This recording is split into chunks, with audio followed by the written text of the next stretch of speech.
Sa tuwing ang dilim ay humahalik sa silid, at ang mga bulong ng takot ay sumisigid, narito ako sa bawat pintig ng pusong nababalot ng pangamba.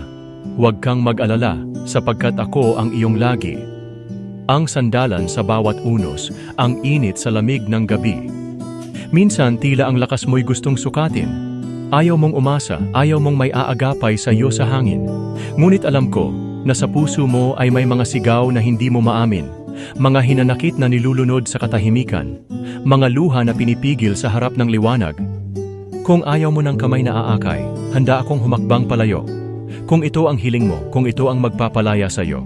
Pero kung hahayaan mo akong manatili, ibibigay ko ang lahat. Ang bawat hinga, bawat tibok, bawat pangarap na nakatago sa aking mga mata, ay iaalay ko upang ang takot mo'y maglaho. Ako ang iyong lagi. Kahit sa pagod at pagkabagabag, ako ang iyong lagi. Kahit sa pagtangis ng ulap sa langit, naririto ako, hindi upang bigyan ka ng pabigat, kundi upang ipaalam sa iyo na kahit hindi mo hingin, ako ang silong sa ulan, ang silahis sa dapit hapon. Kung darating ang sandali na ang pag-ibig kong buo ay hindi mo kayang saluhin, sige, ipikit mo ang iyong mata at sasabihin ko sa iyo, nahihinto ako kung iyon ang gusto mo. Ngunit hanggat nariyan ang pag-asa sa iyong mga mata, hindi ako magsasawa sa pag-alok ng pag-ibig na totoo.